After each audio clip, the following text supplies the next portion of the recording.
Ukraine पर रूस के हमले के बाद राष्ट्रपति व्लादिमीर पुतिन की चौतरफा आलोचना हो रही है।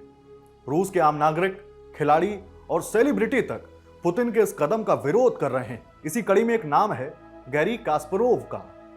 गैरी पूर्व वर्ल्ड चेस चैंपियन रह चुके हैं। इनके पास लगातार 20 सालों तक शतरंज के नंबर 1 खिलाड़ी रहने का रिकॉर्ड है। गैरी यूक्रेन के ऊपर हुए हमले के बाद लगातार पुतिन की आलोचना कर रहे हैं।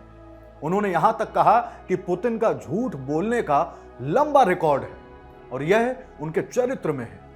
अब उन्होंने दुनिया को आगाह किया है कि अगर रूस यूक्रेन में सफल होता है तो चीन भी ताइवान पर हमला करेगा। गैरी ने यह चेतावनी ऐसे वक्त में दी है जब ताइवान पहले से चीन के दबाव का सामना कर रहा है।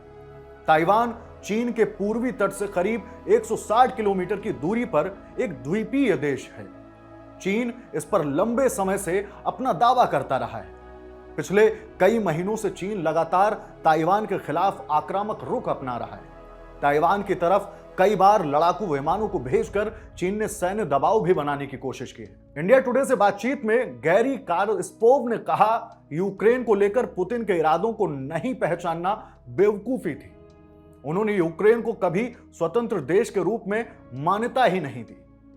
कई सालों से रूसी प्रोपेगेंडा यूक्रेन के अस्तित्व को नकारता रहा है। यूक्रेन पर रूसी आक्रमण को लेकर अमेरिका और यूरोप की प्रतिक्रिया आने में देरी हुई, लेकिन यह शुरू हुई क्योंकि इसके बड़े वैश्विक प्रभाव हैं। गैरी कास्परोव ने आगे कहा, राष्ट्रपति पुतिन लंबे समय से यूक्रेन के खिलाफ युद्ध की तैयारी कर रहे थे। पुतिन के चरित्र में ही झूठ बोलना शामिल है।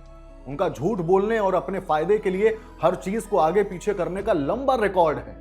अगर पश्चिमी देशों ने पुतिन की बात सुनी होती तो इस युद्ध को टाला जा सकता था। पूर्व चेस प्लेयर ने बड़ा दावा करते हुए यह भी कहा, लोग जानते हैं कि यह सिर्फ पुतिन और यूक्रेन के बारे में नहीं है, यह वैश्विक सुरक्षा ढांचे को लेकर है।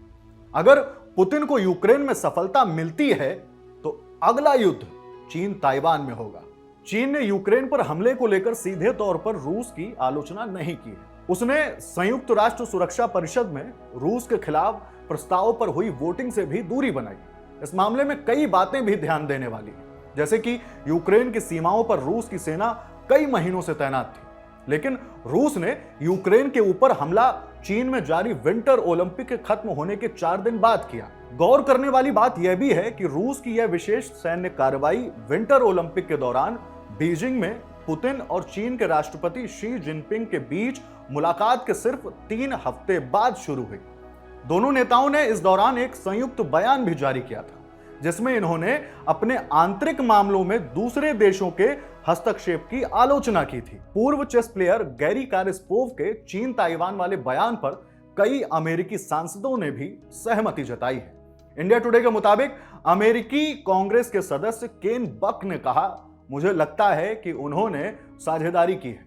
मेरा मानना है कि चीन इस वक्त बेहतर स्थिति में है और वह रूसी आक्रमण पर वैश्विक प्रतिक्रिया का मूल्यांकन करने की कोशिश कर रहा है। वह देखना चाहता है कि रूस पर अलग अलग देशों के प्रतिबंधों का कितना प्रभाव पड़ता है। चेस ग्रैंड मास्टर के ताइवान को लेकर दावों पर चीन की तरफ से अब तक कोई प्रतिक्रिया नहीं आई है, लेकिन उनके बयानों ने यूक्रेन में जारी जंग के बीच दुनिया के देशों को सचेत कर दिया है। पिछले हफ्ते जब यूक्रेन पर रूस ने हमला किया था, उसी वक्त ताइवान ने भी दावा किया था कि उसने चीन के फाइटर जेट को वापस भेजा था। यह खबर आपके लिए लिखी है साकेत ने। मैं हूं हिमांशु और कैमरे के पीछे हैं विजय। देखते रहिए द लल्लन टॉक। शुक्रिया।